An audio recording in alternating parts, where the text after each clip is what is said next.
Ben Davidson, the founder of Space Weather News, the Suspicious Observers channel on YouTube. Ben has become a daily source of information about our native star's cycle of activity and the impact it has on the ancient past, the present, and speculation on the future as well. This is going to take wild twists tonight, ladies and gentlemen, down roads rife with contested science, cataclysm, spiritual rebirth as well. I can't wait to talk to him. Ben, welcome to the show. It's a pleasure to be here. It's a pleasure to have you. We've been following your work for a very, very long time, and man, oh man, I'm ready for a ride tonight. So a lot of people have been seeing you for the first time now, and I really your story is wonderful because you started out as a lawyer, and I wanted to have you just give everybody a little bit of a maybe a nutshell view of how you went from one specialized field to another, where you've built now one of the more recognizable independent brands focusing on space news.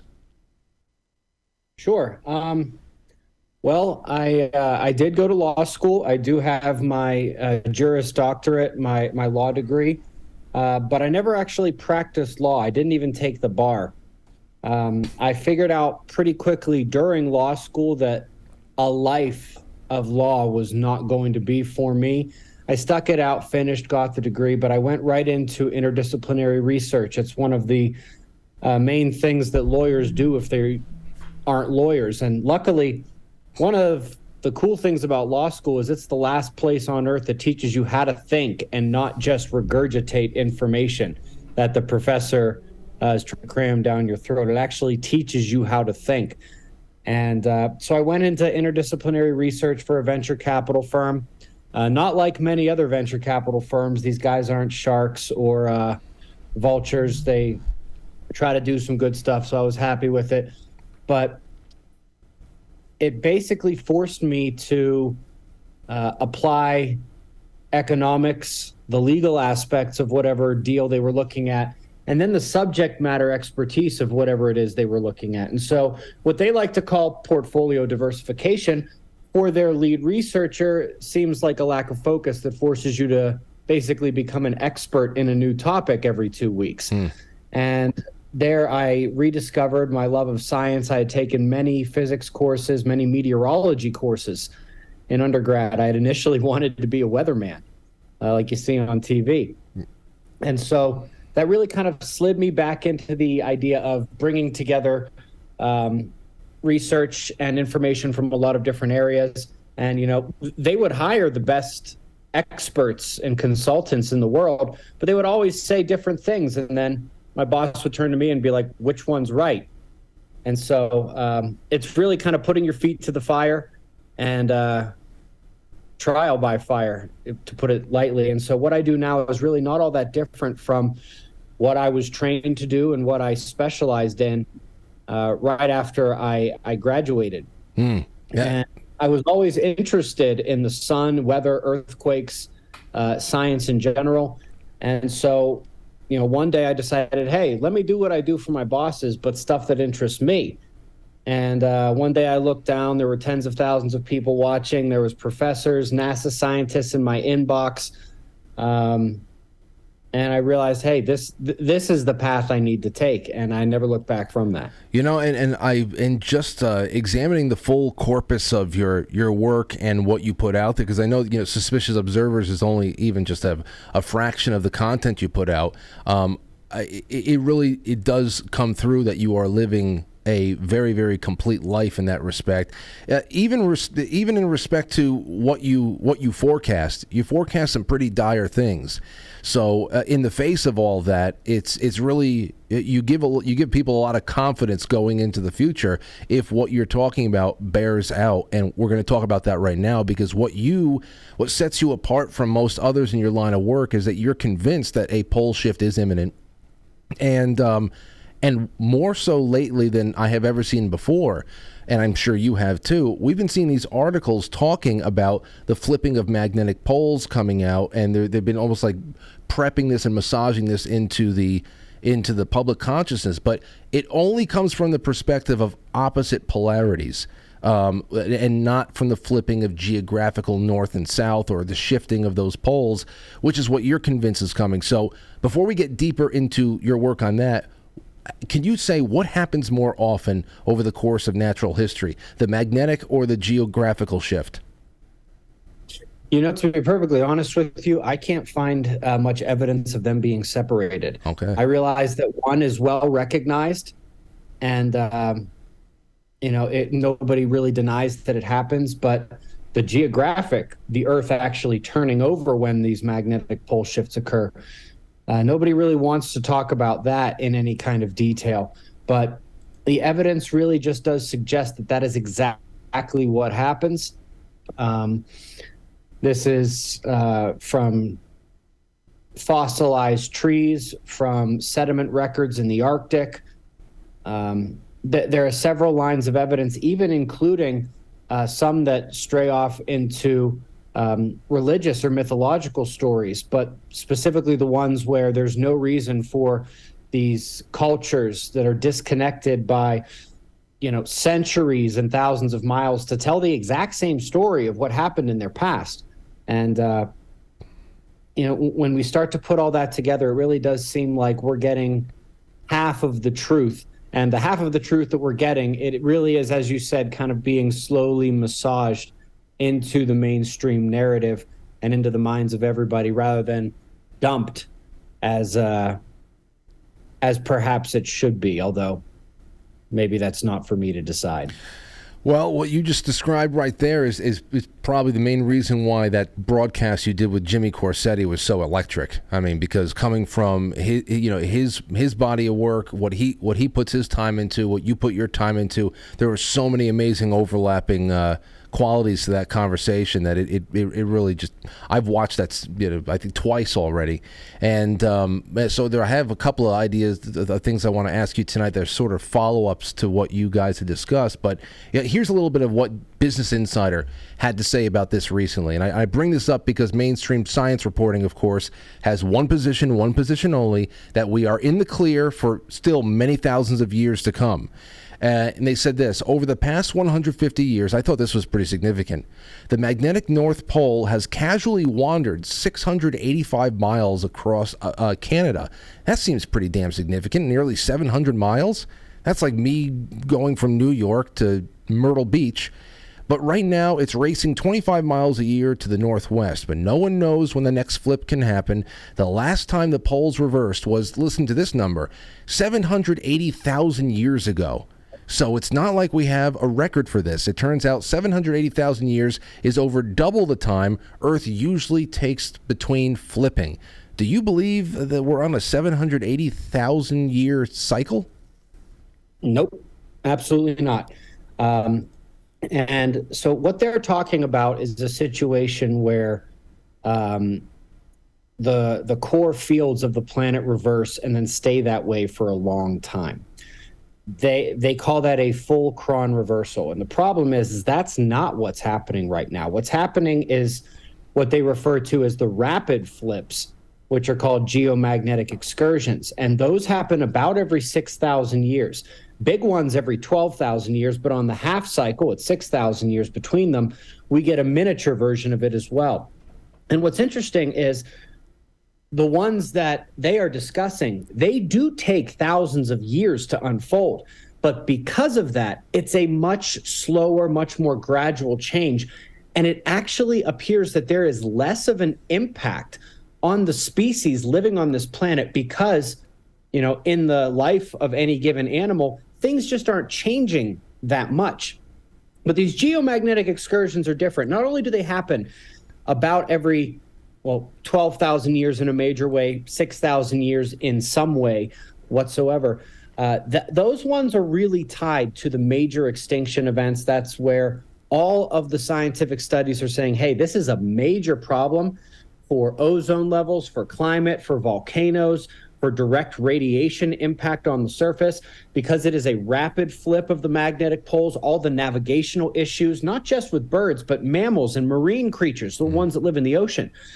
There's over 1,000 different animals that use the magnetic field, not only for navigation and migration, but to find feeding grounds, to find mating grounds, things like that. And so you have these navigational issues. You have direct radiation, you have climate changes, volcanoes, and a loss of ozone, creating another radiation problem from ultraviolet light. It is quite the battering that the food chain takes, the biosphere, the living creatures here on Earth. And, I'll say it again, while those other ones do take thousands of years to unfold, the science says that these rapid flips can happen in as little as 80 years. Some of the best scientists on this said, hey, this can happen in a human lifetime. We are already over a century into this event. And so if it were to happen tomorrow, it wouldn't come anywhere near the fastest flip on record. We are in one of the rapid flips right now, and we are progressing quite quickly. And to that point, you had mentioned it's been about a 700-mile trek for the magnetic North Pole. The first half of that took about 150 years. The second half of it has taken place in only the last 20. Things are speeding up. Oh, really? In addition to the magnetic poles moving faster, we are losing the magnetic field strength even faster. We lost 10% of Earth's magnetic field, the thing that protects our Earth from energy from space. We lost 10% from about 1850 to the year 2000. Well, in 2010, they upgraded that number to 15%. So wait a minute, in 150 years, we lost 10%, but we lost another 5% in only 10 years. And at the same time, there's a European Space Agency mission to monitor the magnetic field called SWARM. And the mission manager at the time said we had gone from losing 5% of our magnetic field per century to now we're losing 5% per decade. And all the studies suggest that it can get much faster than this, to the point where we can be losing 5 to 10% every year. Once that happens, we're only a couple of years away from the flip, which my math suggests should be in the 2040s, which many people listening to this, you're going to be around for. And if not, your kids, grandkids will be around for. And so this is a very, very serious situation. And it's not only the North Pole, but the South Pole has begun speeding up as well. Over the last 15 years or so, it has begun to accelerate after a much more steady track for several decades. It's now accelerating as well. And so we have accelerating magnetic pole movement. We have accelerating loss of the protective magnetic field of our planet. And it is all leading to this rapid shift, the rapid pole flip, the geomagnetic excursion, which should, and I'm doing this relatively in a conservative manner, 2040s. If we get some kind of acceleration like we had around the year 2000, it could be the 2030s. I'm not counting on that. There will be plenty of evidence if it happens. But right now, at the state that we're changing, at the rate of change that we are seeing, it's looking like the 2040s is going to be when Earth's magnetic poles flip. And things get very, very interesting and scary here on the Earth. Well, I have some questions about that in a second, but a couple of follow-ups real quick. When you say the protective, magnetic protective shields here, we're talking about the ozone layer? So we're talking about the magnetic field. It wraps around the entire planet. And the thing is, the ozone layer is constantly being created and destroyed. Okay. Every single day, it is destroyed and recreated to a large degree. The ultraviolet light from the sun actually triggers chemical reactions that build ozone. But the protons and electrons, the stuff that comes out of the sun, when that enters the atmosphere, that destroys ozone. Now, when we lose Earth's magnetic field, the amount of ultraviolet light that we get in from the sun does not change that much, but that magnetic field is what's blocking out most of the protons and electrons. And the extra particles that are actually coming in, rather than the ultraviolet light, will cause an increase in the destruction of the ozone, causing an increase in the ultraviolet light that hits the surface. Okay. That makes a little bit more sense. And when you start talking about migratory patterns and things like that being thrown off for, what will be considered domestic fauna down here on the Earth, I think about what we've been getting from the news about beached whales.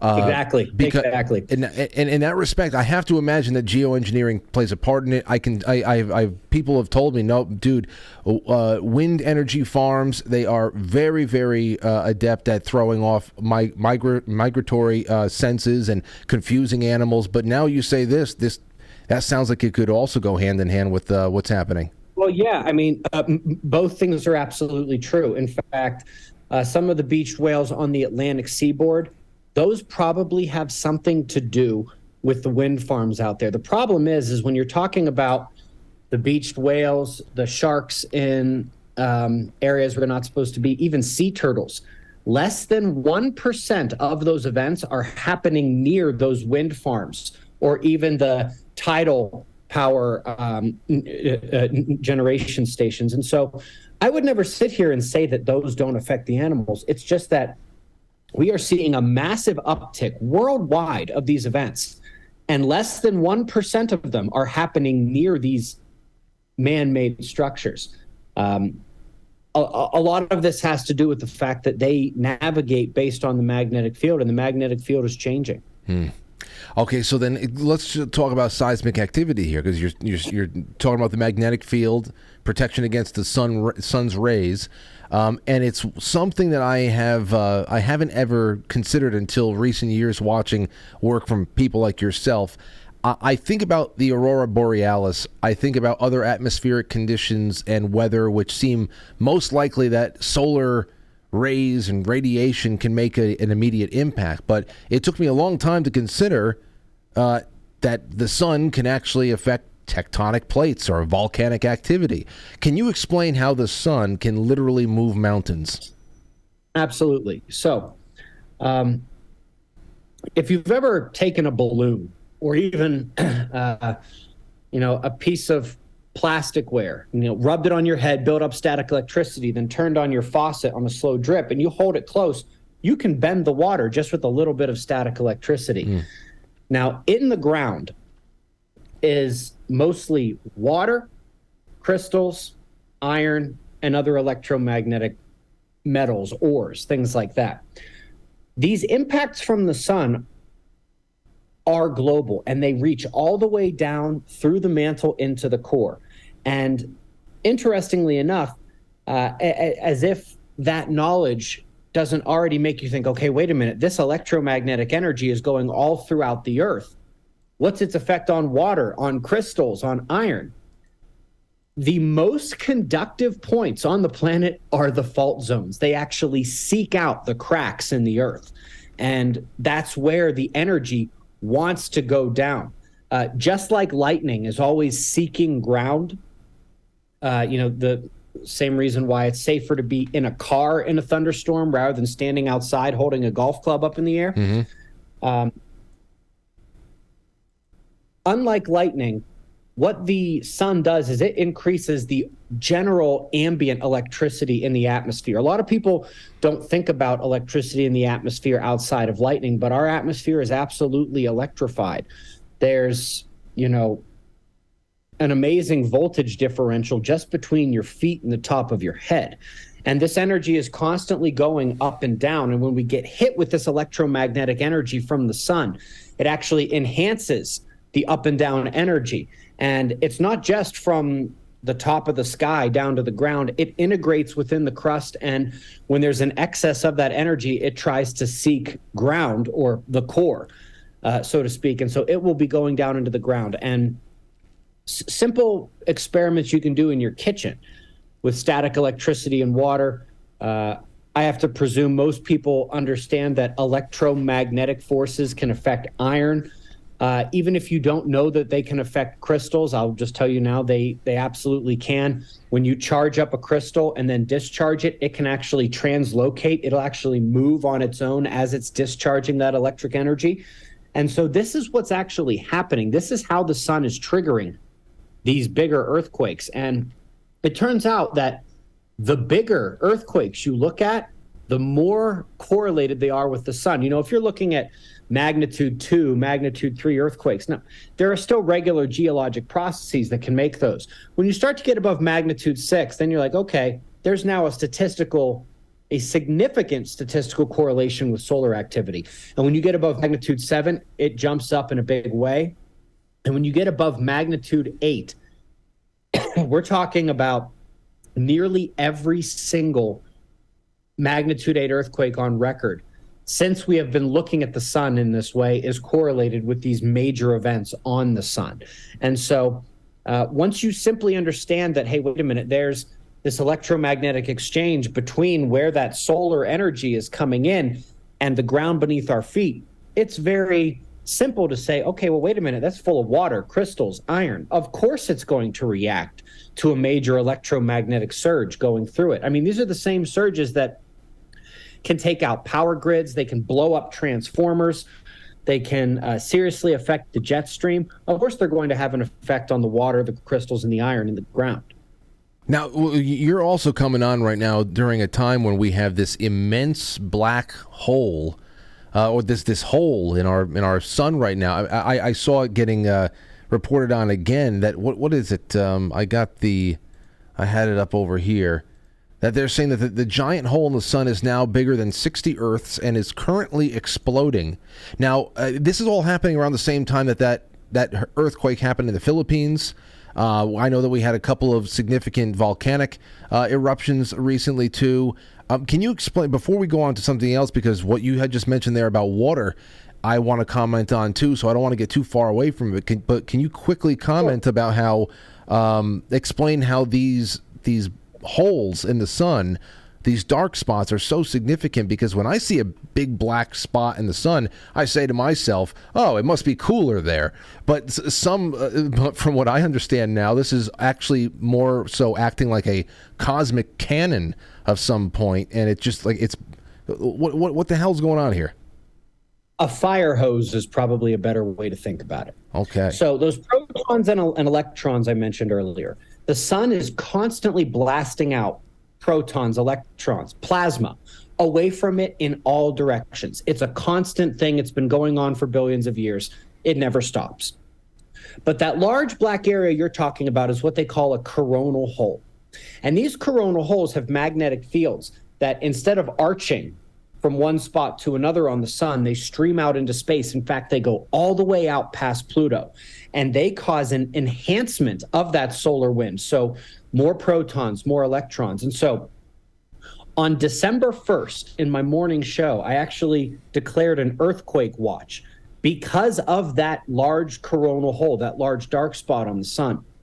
Now, why are these specifically such an impactor of earthquakes? Well, not only do they do the same things that solar flares do. So there's the enhancement of the solar wind. We've got more protons, more electrons. There's more of that electromagnetic energy coming to Earth. But remember what I said a minute ago, the magnetic fields that are coming out of those stretch all the way out past Pluto. We are talking magnetic fields from a star that reach all the way through the solar system. Well, what do you think happens to those magnetic fields when that dark spot is directly facing Earth? Those magnetic fields directly connect to our planet. Those have major impacts on the iron in the ground. Major impacts on iron in the ground. It's basically like a magnet, the power of a star being put directly at the Earth. And so it's no wonder why for the last decade we have been able to predict these upticks in earthquakes and volcanoes based on those exact coronal holes, which is what we did on December 1st. We said, hey, look, for 3 or 4 days, we've got an earthquake watch right now. And of course, the Philippines started shaking tremendously, and it is finally dying down now, thankfully. There were some deaths in the Philippine event, but it's basically the same thing. Whether we're talking about, most people have at least heard the term solar flare. A lot of people who are new to this have not heard the term coronal hole. And while they are different things, they both have a strong electromagnetic impact on the entire planet and everything electromagnetic in it. So then that brings me to something else. Radiation, and we're talking about the impact of a lot of things, but the impact on human cycles. This is something that you and Jimmy Corsetti had talked about a little bit too, and I had to take a note on this because recently you've been posting a lot about electricity's effect on water. Well, it reminds me of all the stories that I hear from my friends who work in emergency rooms over the years, how cyclical their workload is, and how they could almost base what their worst nights of the year is going to be based on the cycles of the moon. How, people engage in riskier behavior on full moons. More babies are born.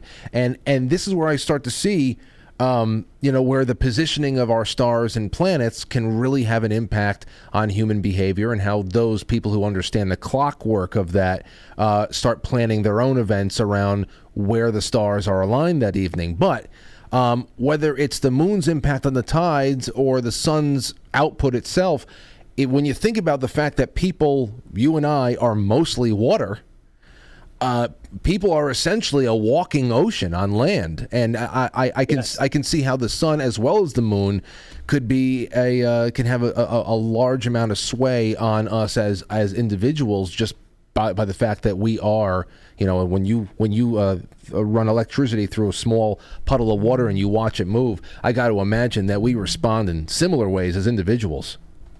Absolutely, and without question. And it's not just the water, but everything from neurons firing to a heartbeat to your lungs breathing to processes in individual cells, nearly everything that happens inside our body involves the movement of ions, whether that's magnesium, calcium, sodium, electrolytes. Literally, these electrified particles are responsible for every cellular and organ process inside of our bodies. And so, we are mostly water. That's going to be affected. Every cellular process we have is electrodynamic. They are going to be affected as well. This is the kind of thing where we're putting together A and B, and neither one is denied by their respective scientific subfields, but this is where we could really use that old Renaissance type interdisciplinary thinking, tying things together. I can't hate on specialization of science because it's where most of modern day breakthroughs come. However, to be a major scientist in a field right now, you got to live in a box. Yeah. You can't be picking your head up and looking around and seeing what everybody else is doing. You have to be laser-like focused on what you're doing and just what you are doing. And then you have to grade papers, grade tests, go to department meetings at your university, hold office hours, teach classes.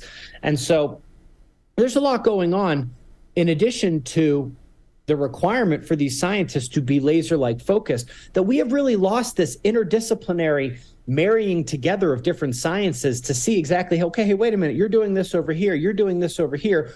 What can we learn if we put them together? Yeah. And that's one of the reasons why I had professors and NASA scientists in my inbox, as I mentioned earlier, because it became very clear to me that people who study earthquakes do not look at the sun. People who study the sun do not look at the weather, and so on and so forth. And me not having to teach classes, me not having to grade papers or deal with department politics, I could look at all of these things and pull them together, and it became very clear that they weren't looking at these other subjects, because elementary school kids can see, hey, wait a minute, when this happens over here. And they do. I've taught many middle school and elementary school classes on this, where I've simply shown them events that take place, and they get it. Mm-hmm. And some of the questions that the classes ask me are indicative of them understanding exactly what's going on. And so this is kind of I don't know if this is necessarily anyone's fault, rather than just the progression of science into a more and more specified regime, but we have lost that interdisciplinary Renaissance type thinking.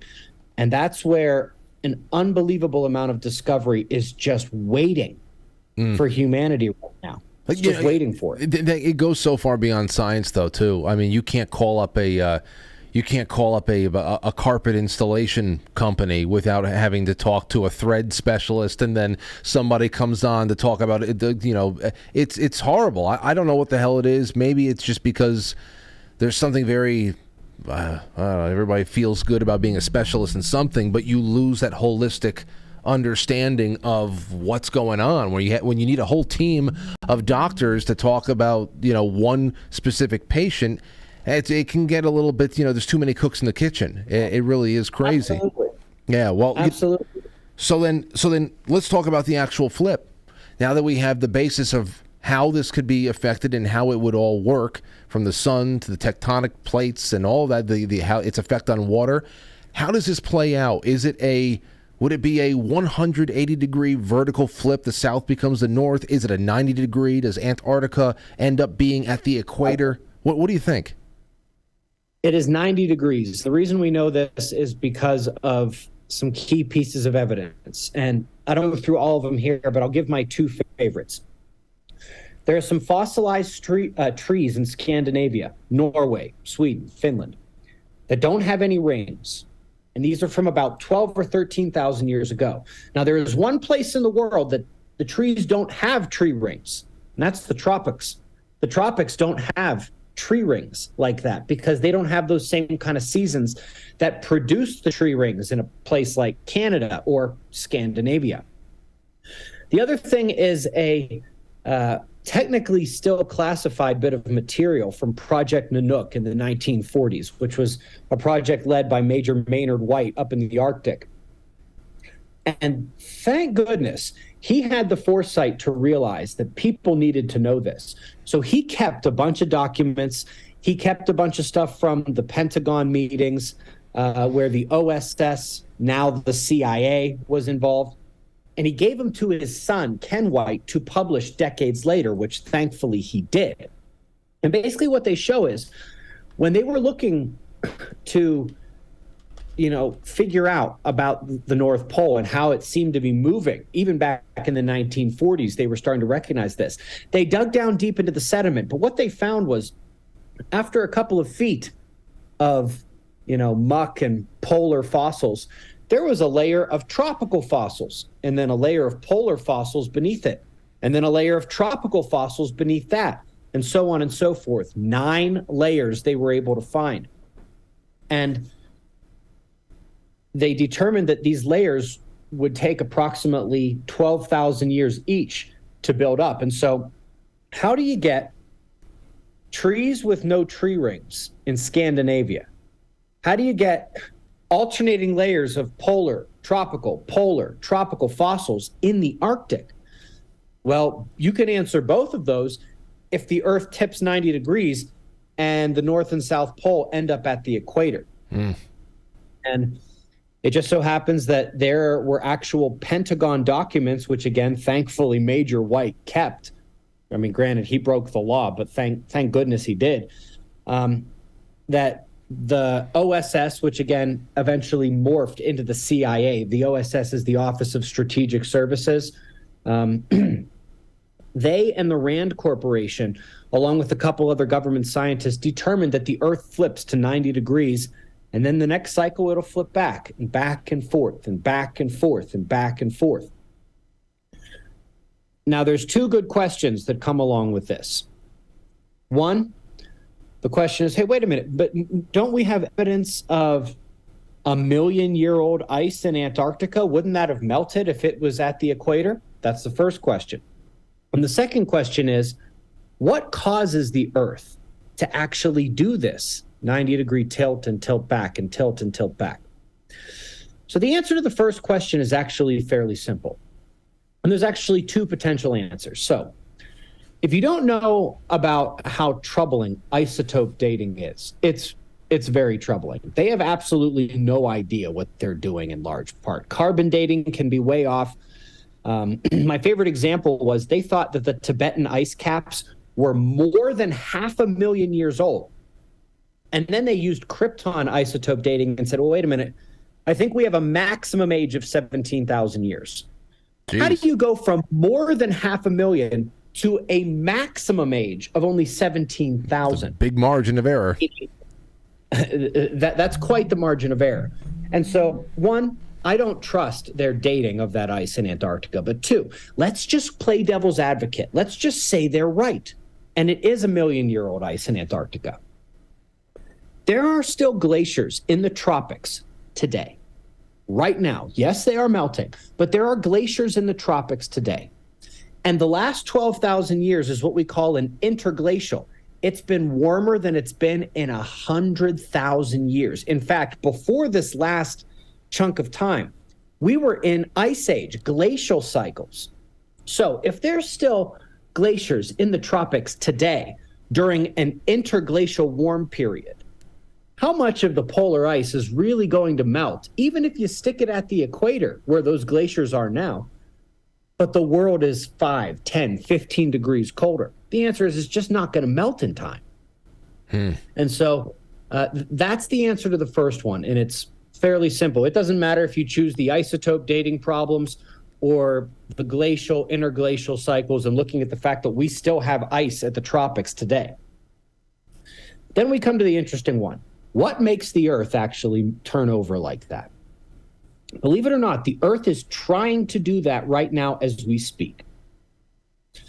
When you have something that's spinning, if there's one little point on the spinning ball that is heavier, it weighs more. So let's say you've got a perfect sphere, and then you were to drop, a tiny little magnet on the top of it, just so it sticks to this metal ball that's spinning. One of the basic principles of physics is on a spinning object, the points that have the most weight will want to spin at the point of greatest centrifugal force, which is the equator. The equator is spinning at a higher velocity than the polar regions are because they don't have as far to go. But they all make a turn in the same amount of time, which means that for the equator to do it, it's got to be going much faster, much more centrifugal force. And so whatever part of the world weighs the most wants to be at the equator. Gotcha. So right now, that is the polar ice that is stacked on top of the ground and the oceans there. So if it's trying to do that, if it wants to do that, why isn't it doing that? Because Earth is currently locked. The crust and the mantle are actually locked together. In theory, when you look at generally what the crust looks like and generally what the mantle looks like, the plates should be banging around into one another like pieces of plywood on a lake in a windstorm. But that's not what happens, because where the crust and the mantle meet, there's a partial melt layer. It's not like we go rock, rock, rock, and then all of a sudden it's completely liquid rock, in which case it would act like plywood on top of a lake. That interface region is a partial melt, kind of like glue before it dries, or chilled honey. And so it's sort of acting as a sticky thing that is locking them together. But do you remember what I said earlier? This electromagnetic energy from the sun, when it hits the Earth, it goes all the way down.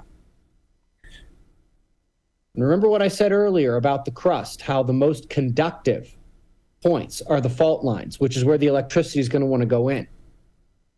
The most conductive layer of the Earth is that mantle crust boundary. There are stronger electric currents there than anywhere else. Now, what happens as Earth loses its magnetic field? It loses its protection. That electromagnetic energy from the sun is coming in more and more and more, and amplifying the electric currents, especially at that crust mantle boundary, more and more, to the point where at some stage, this magnetic pole shift is going to let in so much solar energy that it's going to surge such electrical current through that layer that it's going to have significant effects on that rock or partially melted rock, and it will unlock the crust from the mantle. They release it from now, this is actually something that several scientists, including Albert Einstein, did the math on way back decades ago. They saw the evidence that it happens. They were convinced the Earth turns over, and that's true of Einstein as well. They even knew that you had to unlock the crust from the mantle, but they couldn't figure out how you unlock the crust from the mantle. But they never looked at Earth's changing magnetic field, and they never looked at the sun. They looked at everything from great earthquakes to huge volcanic eruptions.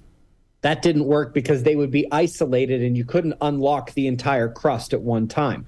They were thinking, okay, well, what if you just dumped so much ice and snow at the polar regions that it just weighed so much it broke the crust free? They figured out even if you were to evaporate all the water in the oceans and dump it as ice on the polar regions, that wouldn't be enough. There had to be something, and that's where, unfortunately, most of those scientists died without ever coming to an actual answer. The answer has come in the decades since then, since we've been able to classify that crust mantle boundary as being exceptionally conductive, since we've been able to monitor the electrical activity and say, hey, wait a minute, the sun has these electrical impacts all the way down through the ground. So now we couple this with the evidence in the tree rings in the Arctic, plus about 3 dozen other things I didn't mention because I don't want to take up all time just discussing evidence. So we know that the Earth turns over. We have that evidence. They were convinced of it back then as well. We know how the sun impacts the layer that must be unlocked to account for the evidence. And it just so happens the sun will have the perfect opportunity to do that when Earth's protective magnetic field is weaker. And about the only conclusion that Einstein and those other scientists made all those decades ago was that the Earth flip happens when the magnetic flip happens. And so everything lines up absolutely perfectly. It's the only way to explain the evidence. It's is that okay? Yeah. Well, the way that you've put it together for people, it's very easy to digest, and there definitely is a logical string that goes throughout all of it. Now, obviously, I'm in a position where I don't know all the questions, the follow-up questions to ask, but still, it's very compelling stuff, and it's also pretty frightening. First of all, I'm in New York, so we would pass through the equator and probably end up somewhere. We would be the new South America at some point. But when you think about that 90 degrees coming on down and the poles are now at the equator, I have to imagine that is the real issue. Is the melting of the ice? Are we looking at a water world, Kevin Costner situation, or what is the real big? What is the death blow to mankind when this happens? Because it's not just that. Oh, what's that? Tsunamis. Tsunami. Because think about it, the crust is shifted, but the oceans are not attached to the crust. They're just shifting there. And so basically what you're going to have is the oceans continuing their inertia and the crust moving. So we're going to have titanic tsunamis, both as the crust moves in one direction and then when it stops from the sloshing back of the waters. And so a place like New York City, at some point will likely be several hundred feet under the ocean. Now I know why you're in the mountains right now. Yep. I guess that's a whole. Did you grow up there, or is this like Cleon Skousen kind of? I'm from Pittsburgh. Okay. I'm from Steeler. But it became readily apparent. And here's the other thing you can notice. We can look back and see that there were several civilizations that managed to survive the last one. And in fact, we're still here talking. Humans have survived this every single time it's happened. It hasn't wiped us out yet. But specifically looking back at the last one, all the cultures that survived, they were not living near an ocean. They were living in high elevation, and they had a way to hide underground. Whether you're looking at the cave dwellings, which aren't too far away from me here in Colorado, or you're looking at those underground cities in Turkey or other places of the world, these are areas where there is evidence of humans actually making it through the last cycle. And obviously, with the tsunamis I just mentioned, that's why you don't want to be near the ocean. There's evidence that some of these tsunamis can cross continents, which is why you want to be at as high an elevation as humanly possible. But also, when this is happening, there's going to be some pretty unbelievable weather going on, from wind to hail to lightning. Basically the worst weather you could imagine for several days and weeks after this flip, as the Earth is basically reorganizing itself there's going to be a need to hide underground. And so it's the three things that all the surviving civilizations from the last one have in common: away from oceans, high elevation, and a way to hide underground. And the underground thing, it doesn't have to be some mile deep bunker. In fact, you wouldn't want to be too deep, because who knows what's going to happen. There should be great earthquakes worldwide when the world goes like this. Massive magma movement. You don't want to be that deep underground. Something like a root cellar would work. Well, I saw that, what's his name? Sam Bankman-Fried, the guy with the FTX stuff. With the there's this new thing that's going around that he and his friends were actually thinking about building themselves a nice little bunker community on a privately owned island. And I'm thinking to myself, how connected is this guy? Is this just a slightly autistic crypto dealer that just doesn't know what to do all of the billions that he thought would always be, flowing in? Or did his mentors and elder statesmen in his family say, we're going to have a situation in a couple of decades? Well, there's tons of examples. Kim Kardashian actually got in trouble with her local county because she broke some regulations when she was building her doomsday bunker. The $1 million bunker business, it is exploding right now among celebrities, CEOs, etc. But my favorite examples are two of the richest men in the world. So let's take Jeff Bezos first. Most people have heard that he's putting this huge clock inside of a mountain. It's a front. I know locals there. I've talked to people who know law enforcement there.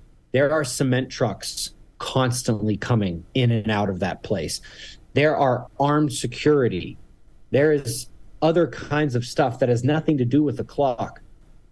And this mountain that he is hollowing out sits across the street from his Blue Origin launch facility. Now, granted, Blue Origin isn't exactly SpaceX or NASA, but literally Jeff Bezos is making it so he can go up or he can go down into the mountain. What's Elon Musk doing? Obviously, everyone knows about SpaceX. Do you know about his boring company? He's digging tunnels everywhere. He can go up. He can go down. The same for Richard Branson. He's got several bunkers in different locations. And, Virgin Galactic, he's trying to get up to the top of the sky and into space as well. This is something that all the, quote, elites are doing and making ready for themselves. And, don't listen to what they say. Just watch what they do. It's a good point. That's a great point. That'll tell you what's happening. Yeah. Okay. So listen, I would love to hold you over on the other side of intermission for a little while longer. I've got a bunch of things I want to still ask you. I don't want to take up too much of your time, though. But is that okay with you? A minute and a half break? Yeah, I want to go get a glass of water. I'll be right back. Sounds great. Everybody, listen, Ben Davidson's going to be back with me in just a second. We are going to go and flip over to pilled.net. That link is in the description of wherever the hell you're watching right now. I tweeted them all out there. You can click right through to the Pilled, the direct link on Pilled, or, as always, quitefrankly.tv. It is 2 clicks. It is 1 click over to the new site, to my sites. That's been the way it's been for years now. And the second click to press play. There's no paywall, nothing like that. I've got so much more. I know that Ben has had a lot of people from NASA I want to have some NASA questions. I know that there's some flat earthers out there that are having a good time right now. Saw that going on. We can talk about that after, take some calls or whatever. But I have a lot of great things to still do, and I want you all to be there with us. So here we go. We're flipping over. I will see you on the other side.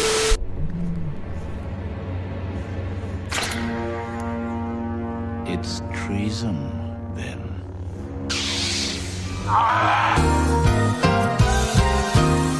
It's intermission time, folks. Time out to press the like button. Thank you.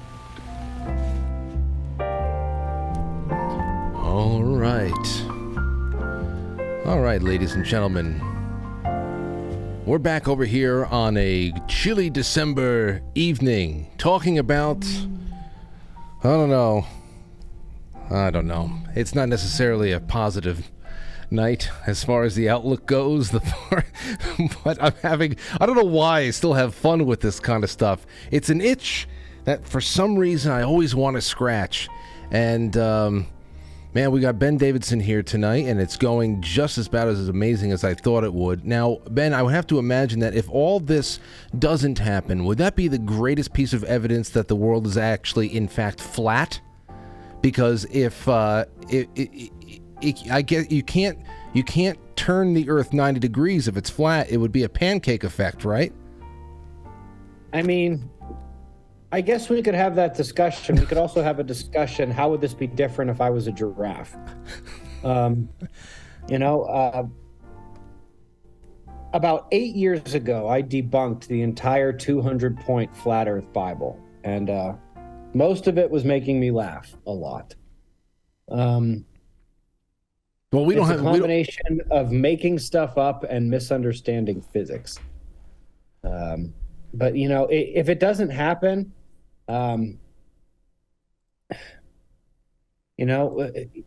it brings up the question of where do these stories come from about the sun rising in a different place, about the sun standing still in the sky?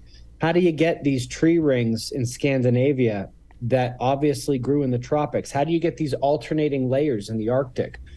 It's kind of like, okay, well, we could have that hypothetical, but it doesn't change the fact that this evidence exists and it must be accounted for. The greatest catastrophist, someone who studies this stuff of all time, gets almost no recognition. People talk about Charles Hapgood. People talk about Einstein agreeing that the Earth flips over. People even talk more than a century ago about Cuvier and Deluc. But there was a guy named Hibbett, and he noticed that people had all these different ideas, all these different potential explanations, but none of them addressed all of the evidence that comes with these events. And he said, this science will not be complete until we can answer all of the evidence. You can't just ignore something because it's inconvenient. You can't just ignore something because it doesn't fit in your explanation. You have to be able to explain every last little piece of evidence with this event. And that's really where I come down on the matter. Now, if there's a specific question about somebody said about flat Earth evidence, I'm happy to discuss it. But no. It's one of the things I'd like to do in 2024 is finally put together because I come from a spherical Earth bias. When I speak with somebody like you about this stuff, I'm not here to actually challenge that. We have a foundation in common. So when it comes to something like that, that's something I would like to actually be a mediator in a debate and sit back and just watch people who understand science. One way or another, Ben, I wouldn't be able to prove the shape of the Earth if you told me do it right now. I wouldn't be able to do it. Despite what my biases tell me and how I was brought up and how I see the world. So I would actually like to be a mediator in a nice friendly dialectic on something like that than anything else. I was just cracking a little bit of a joke right now in the meantime. But I do have this I want to ask you about NASA a little bit in a second. But most people watching right now see climate change as one of the biggest political swindles of all time. How do you think the narrative will unfold as we get closer to this big event that you're talking about here? Because we're getting the articles right now. They're being written from a very myopic standpoint. But how do you see the management of this? This is huge. This is bigger than Independence Day and the aliens coming down. There's just no hiding it. So what have you always thought will be the management of it in a media sense? I don't think they're going to let it go. There was a time where I thought, hey, look, the evidence is going to come out and they're not going to have a choice. And they're not going to be able to pull the wool over people's eyes. Then more evidence came out, including the evidence that Earth has the self-correction mechanism. These warm periods that the Earth has, that's when the ice is locked at the poles. When you start melting that, and you start dumping meltwater and icebergs into the ocean, that is cold, fresh water. That means it's going to chill the oceans, which will then chill the atmosphere. It's going to freshen the oceans, making it easier for them to freeze. How do you stop water from freezing or boiling, or at least delay it? You add salt. And so they've actually discovered that these things called Heinrich events, they happen again about every 6,000 years, not a coincidence.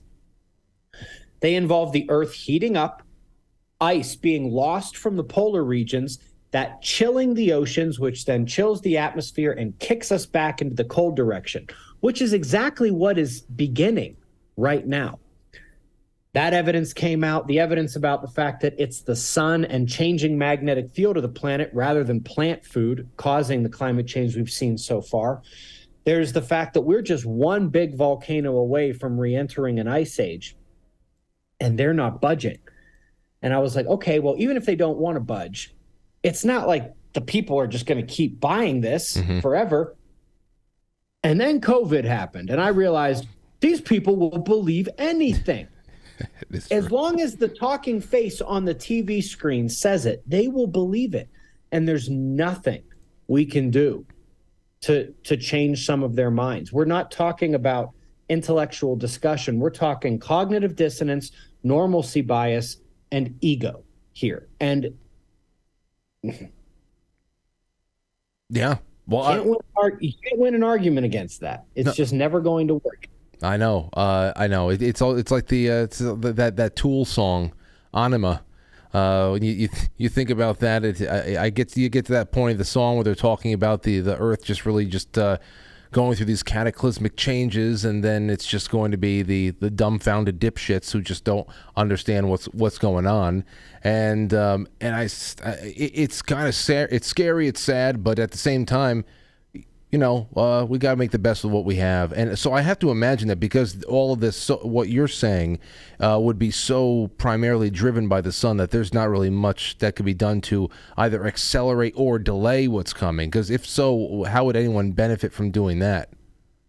Yeah, you're absolutely right. We are, at the end of the day, we're ants. We can put it this way. You can throw a rock into a stream and create ripples. But at the end of the day, all that water is going to go where it was going anyway. There's nothing you throwing a rock into the stream is going to do.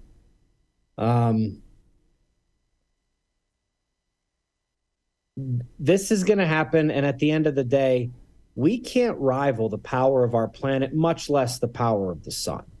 And we are very much at the will of nature and astrophysics in terms of what's coming. And I'm not sure we should try to screw with natural cycles or play God with our planet. Might end up causing more harm than good. And so, I think you're absolutely right about that. So as far as NASA's role in all this goes, are they just more so part of that media firewall? Because like, as you said before, you had these several of these NASA scientists so-called apparently blow the whistle of sorts and work with you to confirm that what you're saying is true. I can't imagine that this has been good for their careers. Have they faced any repercussions that you know of? The ones who have decided to try to come out and talk about this have had some repercussions. The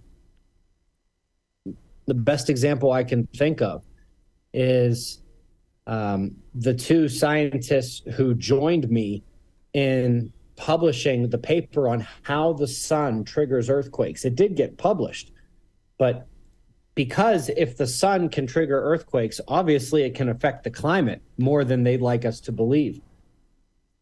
One of the scientists was Dr. Kongpa Yen. He worked for NASA. He was not only booted out of NASA, he was run out of the country. He's back in Thailand. The other one, Dr. Holloman, was the head of the statistics department at Ohio State. He had to leave Ohio State. Now, he got a little luckier. He landed at Duke. And so he's doing okay. But I have seen professors lose tenure. I have seen them become ostracized within their peer community and within their scientific communities. If you don't play this game, which is all about following the narrative so you can get grant money, you are very much ostracized or worse, put it that way. I've seen people lose grants, lose jobs, lose tenure, lose friends. it really is about as brutal as high school girls picking on each other. So It's as brutal as it gets. yeah, well, especially when money gets involved with it. I mean, obviously you're looking for the payday, and because with that money comes the instructions of what your conclusions must be. Oh, exactly. So exactly. It's just as easy to buy a scientist as it is a politician. Just as easy, no different whatsoever. Well, on that note with politicians, do you believe that most world leaders know the truth about what's coming, or how exclusive is the company of those in the know? Does Justin Trudeau know what's coming? I can't see a ditzy guy like that, no matter whether he's a prime minister or a president, would actually be let in on anything. He seems like such an outcast. That's a tough question. I don't know about Justin Trudeau, but the way that the UN and the World Economic Forum are trying to seize control and reduce freedom, they want as much control and power and resources as possible before this goes down. When it comes to the United States, if it seems like they are acting recklessly, it's because they know there's no reckoning. If it seems like they're spending like there's no tomorrow, it's because they know that on a specific timeline, there isn't one. And, whether that's every politician or just a few members of intelligence agencies and presidents, you'd just be guessing at that point. It's hard to imagine that everyone involved in politics knows. Somebody would spill the beans at some point. But it's very clear that there are powerful interests on this planet who are keeping it a secret. And a lot of them are probably keeping it a secret because they believe they have to. I don't know if you saw the movie 2012. Apart from the disaster itself, the closest thing to a villain in the movie 2012 is that guy who works for the government. But he actually says the smartest thing anybody says in that entire movie. He said, what do you just want to tell everyone they're doomed? There'll be chaos. There'll be anarchy. And that's a good point. If the people completely lose it on this planet, there won't be anything left to save. Yeah. And any efforts that are being made to prepare for it would be stifled by that chaos and by that anarchy. And so I would be willing to bet that a lot of them know. And most of the ones who do know are keeping quiet because they believe it's in the best interest of individuals. Now, granted, there are some evil individuals up at the high power levels in this world.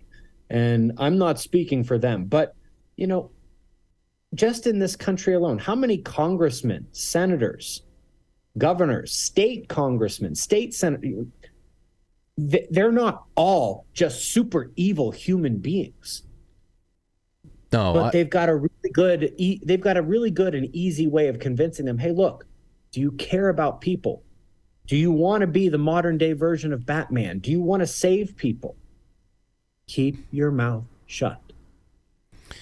Now, I bet a lot of them just go along with that. I think, see, when you bring this up, because tonight is one of those nights where we're soaking in your data and really weighing it all out. And I'll tell you, when I consider the Agenda 21 timeline, that is very interesting right now when I lay out 2030, and then the next significant date for the Agenda 21 people after 2030 is 2050. And that is supposed to be the implementation date. 2030 is when the infrastructure for what they want to do to create a new globalized world with a solitary culture, economy, religion, all that stuff needs to be in place. But 2050 is supposed to be their finish line. When you think about what I consider what you are saying is going to happen between that 20 years in between 30 and 50, it really makes you scratch your head. It really does. That's waiting for us at the end of it. Yeah, and they really sort of had to do it like that. They got a bunch of people in the last decade eyes open on the 2030 thing, but it really was always Agenda 21. And what happened in 2021? They really started the draconian mandates and the absolute lunacy with how the governments were behaving. I mean, they were always a bit goofy and inefficient, but it was never anything like this. I mean, we're full-blown clown world right now with no end in sight. And I don't think they have a planned end to it. I think things are just going to be getting worse and worse as we progress towards that. You had said, you had talked about speaking to their rules. I've seen you speak about this a lot. We talk a lot about revelation of the method on this show over the years. I have this tweet from you from today, actually. So people have been asking me for the rules of the game that they play. Here are a few. Number one is karmic retribution. They must tell you what they're going to do. We discussed that a lot.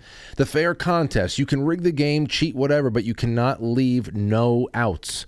It must be within the realm of possibility for either side to actually win. We've seen a couple of squeakers actually happen in the last 10 years. But here's the third one. I'd love for you to expand on this. Weapons of war. Use your own sword, and if you do not, first declare that it is not your own sword. Can you give us an example about this or make it relevant to what we're talking about right now? Because this one I have not heard before. So there's a lot of people in the last year or two that started talking about the magnetic changes on Earth, the pole shift, the thing I'm talking about. Almost nobody mentions me. Almost nobody. And what's interesting is they are all not just using the same information, citing the same papers. Some of them are using my exact language from videos. The moment they do it, I watch them get attacked.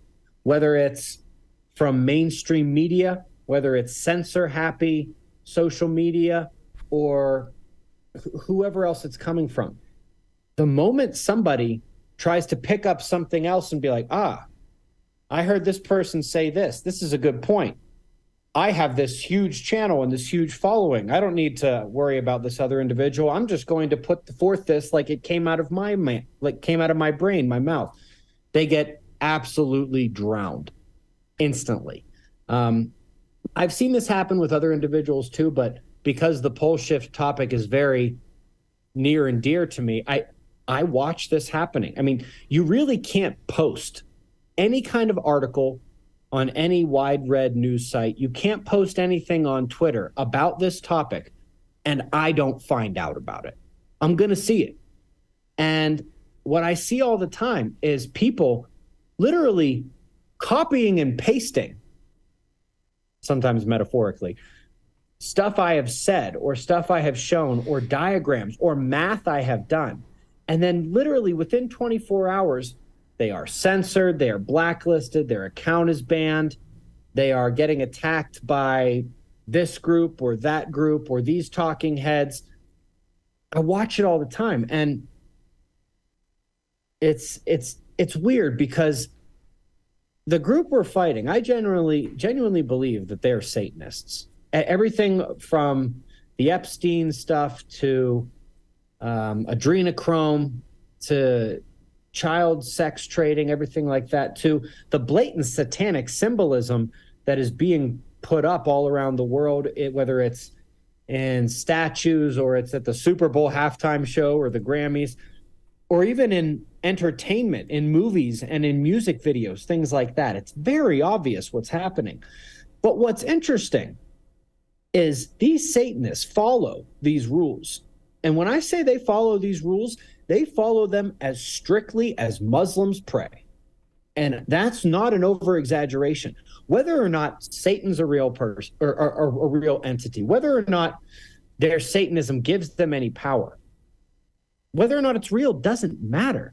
What matters is they believe it, and they have power over things on this planet, and they believe it, so they abide by the rules. And you can use those rules to not only figure out what's happening, but to insulate yourself in a fight against them. You know, Alex Jones, holy cow. He said probably 1,000 different things that could have gotten him banned, right? The day he got banned, it was because of something he had said, I think, 2 days before. And I know that he took words from somebody else. I can't remember where they came from. I actually recognized it back then. I've had a billion things on my mind between now and then, but I'm thinking about it because you brought it up. And I know he didn't credit that individual. And then he crossed other certain lines. Why then? Why was he banned at that point? Well, do you remember what it was? I would like to, because that. It was in the same episode where he called Muslims dogs. And everyone thought, oh, that must be it. And, okay, maybe it was, or maybe it was for the first time. I saw Alex Jones plagiarizing somebody else, picking up a sword that wasn't his own and not declaring it. He always gave credit to where he was finding those things. The revelation thing, it's very interesting. I don't know about the Alex. Yeah. I remember the day that he started getting banned off everything, even on Pinterest. It was very, very weird. And I had, at that point, I'd been familiar in watching InfoWars stuff and documentaries for many, many years. So to see that, I knew that it was a canary in a coal mine situation. I knew that was at least going to be part of it, but I didn't pick up anything else. I gotta dig into it a little bit more. But these rules you talk about, they really go back to why I take special interest into the correlation between celestial motion and the patterns of human history, because the clockwork of the universe is very, very predictable. And for those who have figured that out a long time ago, they don't seem to deviate from making plans according to that clockwork. And they pay attention to numbers in ways that normies just can't conceive of. And you brought up Satan, you brought up Satanists, and I want to ask you, as one of the last questions that I have for you tonight, how do you feel? Where are you right now spiritually, and how has this helped you develop a spiritual life? Because I have to imagine that even though you're doing the math and you're studying the stars, you have to account, at least in some way, for the supernatural. Because even though this is not a planetary, it's not like it's a planetary killer, nobody's left behind. But what you're describing is very close to an end of days scenario. It's exactly what is described in the Bible. They literally describe what I've described is going to happen to the earth. They talk about this in the Bible. They talk about a big blast from the sun in the Bible many different times. My favorite is Revelation 16:8, and the fourth angel poured out his vial upon the sun, and the power was given unto him to scorch men with fire. It's just one example, but it was not until I started putting together, from a scientific perspective, exactly what should be happening to the sun and to the earth during this cycle that I realized, wait a minute, this is what the Bible says. All right, well, what else does the Bible say is going to happen? It describes what's going to be happening with governments and what's happening with individuals, what's happening among the people. Well, that's exactly what we're seeing right now. I mean, everything from sin, especially things like degeneracy, adultery, stealing, off the charts, things about the way the governments will act and the way that the masses will act. Not only is that what we're seeing, but you can get there from the scientific side of things as well. What do I mean by that? Remember that extra radiation that's coming in as we lose Earth's protective shield? It does two things to the brain. One, it decreases cognition, which means you get dumber. Two, it excites the locus coeruleus, which increases your reactivity to anxiety, panic, fear, and terror, which also actually helps you make terrible decisions. So people are getting dumber. They're becoming more emotionally reactive and more likely to make bad decisions. Not only is that precisely what we would expect based on what is happening to the earth, people getting dumber and getting more emotionally reactive is exactly what we are seeing. It's not just supposed to happen theoretically, hypothetically, we're actually seeing it. And it's exactly what we see in the Bible. And not just the Bible, several other religious texts as well. I happen to be on that side of things, but this is in Zoroastrian texts. It's in Vedic stories. The pagans actually had stories about what's coming. It's in the Quran. The Jewish people talk about it. Buddhists talk about it. Taoists. It's everywhere. And there's no way it's all a coincidence, especially when you realize science tells the exact same story, and we are watching it play out before our eyes in this clown world today. I think you're going to have a new neighbor in the next couple of years. I'm going to move out to the Rockies. I don't know where the hell it's going to be, but this is all I keep thinking. I knew I wasn't going to retire in New York one way or another. I had to get out of here sooner or later. They're just forcing everybody out eventually. But I think that 15-year window of time is more than enough to get my act on the road. Let me ask you two more fun questions, and then we're done for the night.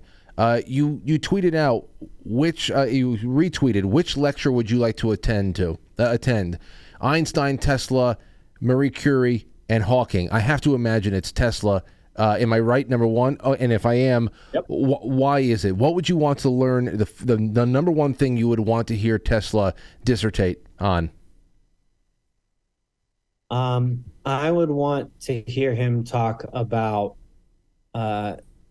different frequencies and how they can affect the human body. There's a little bit of stuff out there right now, whether it's electromagnetic frequencies or sound frequencies. I don't know if you've ever heard of the Rife machine, which can actually heal the body with different frequencies. I think it's the most untapped health resource. Provided you get the right frequencies, this is a bounty, a box of gold sitting at the bottom of the ocean waiting to be found. And it's the exact opposite of all of these exotic, unnatural chemistries the pharmaceutical companies are trying to pump into us. So I would really want to hear his stuff on electromagnetic frequencies more than anything else. You know, on frequencies, just as an aside, I got to say that when it comes to the sun, the first time I ever learned about or heard the KP index mentioned was in a book by the author Lynn McTaggart. It's a book called The Intention Experiment, and it was a whole book talking about these experiments that have been put together that measure the effectiveness of concentrated human intention. And toward the end of the book, there were some meditation best meditation practices out there for setting intentions and actually trying to manifest realities you want by focusing on things you wanted. And one of the tools that she suggested to keep track of for days that you really want to double down on things that you want to manifest in your life is to meditate on days when the KP index is high, because there's just something about what is coming in that almost charges us up like Superman. And so, yeah, as far as frequency goes and intention, I that just popped up in my head. Last question for you. This is a question that is we've been debating on this show for weeks now, and I want to throw it your way because we need to end on a light note. If you were in a situation where you came face to face with a rabid group of third graders, we're talking about normal, healthy, average strength third graders, how many do you think that you can take on at once before it's just one too many?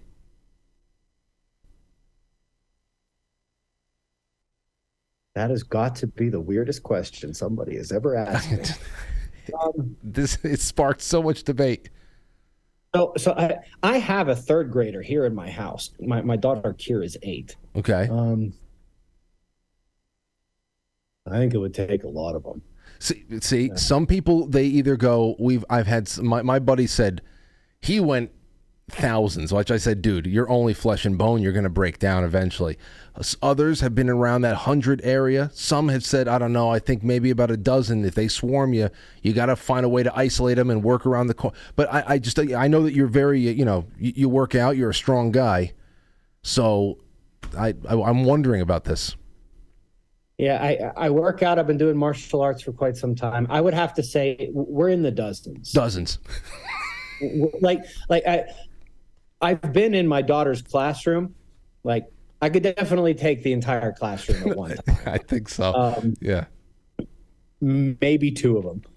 But I don't know. Let's just go with 30. Let's just go with 30. There you go. I think that's it. We're putting that down on the in the ledger here. Ben Davidson, 33rd graders in a life or death situation. Ben, I can't thank you enough for this. Now I know your uploads are a big part of a lot of people's schedules. I love them. I would love to have you back on again one day.